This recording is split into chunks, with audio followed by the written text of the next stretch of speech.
Skill qualified ആയിട്ടുള്ള ആളുകൾ skill assess ചെയ്യുമ്പോൾ ഉള്ള പിഴവുകൾ എന്തൊക്കെയാണെന്ന് വെച്ച് കഴിഞ്ഞാൽ ഒരു 2005 സ്കിൽ അസസ്മെൻ്റ് ഒന്നും അല്ല ഇപ്പോൾ എന്ന് വെച്ച് കഴിഞ്ഞാൽ മിക്കവാറുമുള്ള എല്ലാ സ്കിൽ അസസ്മെൻറ്റും അതിൻ്റേതായ നന്നായിട്ട് ക്വാളിഫൈഡ് ആയിട്ടുള്ള ആൾക്കാരെ ഓസ്ട്രേലിയൻ ഗവൺമെൻറ് വെച്ചിട്ടുണ്ട്. ഒരു എക്സാമ്പിൾ പറയുവാണെങ്കിൽ metal machinist first class, CNC CAD CAM ഒക്കെ പോലുള്ള സാധനത്തിൻ്റെ സ്കിൽ അസസ്മെൻ്റ് ആണ്.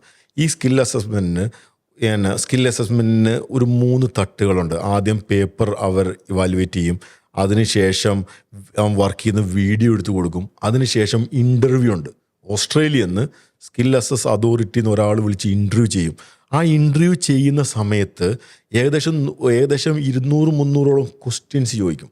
അപ്പോൾ അവൻ ആ പാത്വേയിലേക്ക് അവൻ പോകാനായിട്ട് ഏറ്റവും നല്ല എന്താണെന്ന് വെച്ചാൽ അതിന് നന്നായിട്ട് ക്വാളിഫൈഡ് ഉള്ള ആളിൻ്റെ അടുത്ത് പോയിട്ട്, അങ്ങനെയുള്ള മൈഗ്രേഷൻ ഫേമിൻ്റെ അടുത്ത് പോയിട്ട്, ഞാൻ മൈഗ്രേഷൻ ചെയ്യുന്ന ആളാണ്, CMS വേൾഡ് വൈഡ് എന്നാണ് നമ്മുടെ സ്ഥാപനത്തിൻ്റെ പേര്. അങ്ങനെയുള്ള മൈഗ്രേഷൻ സ്ഥാപനങ്ങളിൽ പോയിട്ട് അവരായിട്ട് ചേർന്ന് സ്കിൽ അസസ് ചെയ്യലാണ് ഏറ്റവും ബുദ്ധി.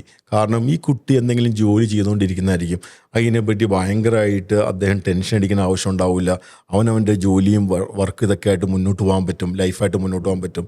അതിന് ക്വാളിഫൈഡ് ആയിട്ടുള്ള മൈഗ്രേഷൻ, നമ്മളെയൊക്കെ പോലെയുള്ള ക്വാളിഫൈഡ് ആയിട്ടുള്ള മൈഗ്രേഷൻ ഏജൻറ്റുകളെ കോൺടാക്ട് ചെയ്താൽ വളരെ ഈസി ആയിട്ട് അവർക്ക് സ്കിൽ അസസ് ചെയ്ത് അവർക്ക് ഓസ്ട്രേലിയയിൽ എത്താൻ പറ്റും.